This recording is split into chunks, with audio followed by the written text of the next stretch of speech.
समय रैना को मां बहन की भद्दी गालियां देते हुए कह रहे हैं कि औरतों की इज्जत करना सीख। रणवीर अलाहाबादिया को डेथ थ्रेट्स और गालियां देते वक्त कहा जा रहा है कि तू हमारी संस्कृति का आदर करना सीख। इसे सुनकर ये रिप्रेस्ड लोग आपस में खी खी खी खी करते हुए हंसते हैं कि अरे ध्यान से सुना तूने, उसने कान नहीं बोला, उसने कुछ और बोला, हा हा हा। चढ़ते सूरज को सबका सलाम था, करोड़ों व्यूज को सबका सलाम था, क्रिंज कंटेंट को सबका सलाम था। लेकिन अब एक क्रिंज जोक के बाद रणवीर और समय सभी के लिए अछूत बन गए हैं। फिल्म स्टार्स का तो आजकल काम ही यही है कि इलायची के नाम पर गुटखा बेचना। हमें मत कहो कि हम कोई इंस्पायरिंग फिल्में बना दे। 15 अगस्त और 26 जनवरी पर 2 ट्वीट कर देते हैं, वही बहुत। उसके अलावा क्या हमने देश का ठेका उठा रखा है? फिल्म ही तो है, गाना ही तो है, जोक्स ही तो है। सरकार ने लॉ एंड ऑर्डर का मजाक बनाकर रख दिया है। कोई भी किसी को जान से मारने की सोशल मीडिया पर धमकी देता है, कुछ नहीं होता। क्रिमिनल्स को बिग बॉस में जगह मिलती है, कुछ नहीं होता। लेकिन रणवीर के एक अश्लील जोक मारने पर पुलिस उसके पीछे ही पड़ जाती है।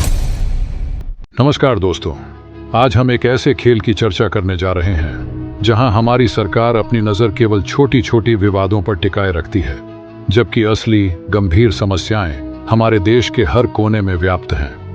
इस एपिसोड में हम बात करेंगे इंडियाज गॉट लेटेंट नामक शो के विवाद की, KIT यूनिवर्सिटी में घटित त्रासदी की, साथ ही कोलकाता के RG कार मेडिकल कॉलेज में हुई महिला डॉक्टर के साथ की घटना और बेंगलुरु में अतुल सुभाष के साथ जो हुआ, उन सभी पर। तो आइए शुरू करते हैं।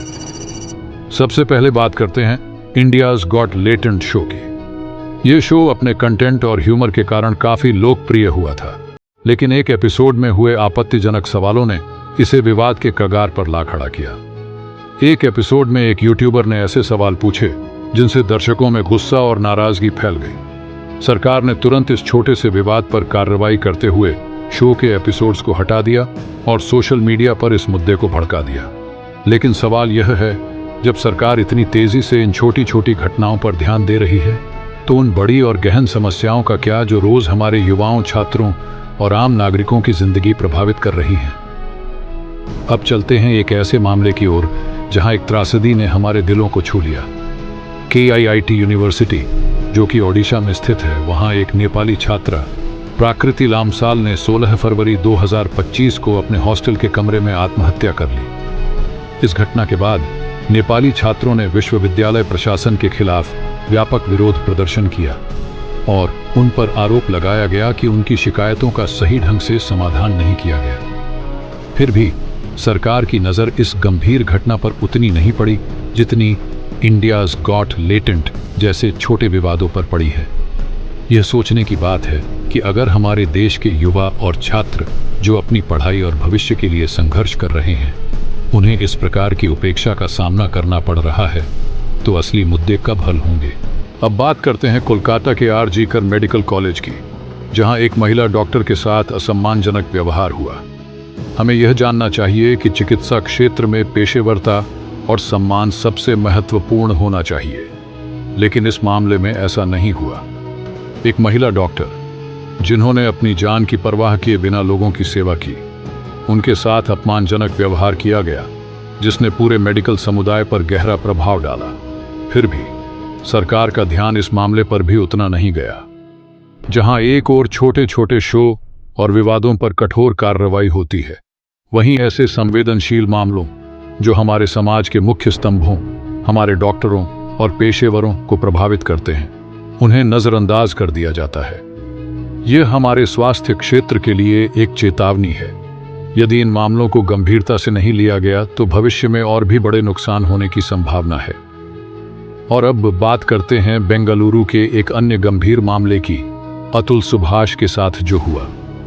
यह घटना भी उतनी ही गंभीर है, लेकिन सरकार का जवाब या तो बहुत धीमा रहा या फिर इसे पूरी तरह से अनदेखा कर दिया गया। अतुल सुभाष का मामला हमें याद दिलाता है कि जब सरकार अपनी नज़र सिर्फ छोटी सनसनीखेज विवादों पर रखती है, तो असली गहन समस्याओं का समाधान कहाँ होगा।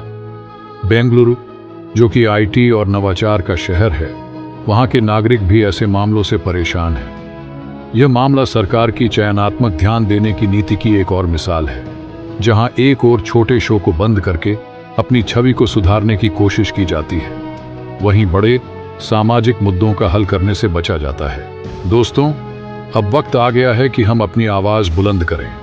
हम सिर्फ एक निष्क्रिय दर्शक नहीं रह सकते जब हमारे समाज के मुख्य स्तंभ, हमारे छात्र, पेशेवर और स्वास्थ्यकर्मी नुकसान उठाते हैं। हमारे पास यह अधिकार है कि हम सरकार से सवाल करें, कब तक आप छोटी विवादों पर ही ध्यान देंगे और असली बड़ी समस्याओं को अनदेखा करेंगे?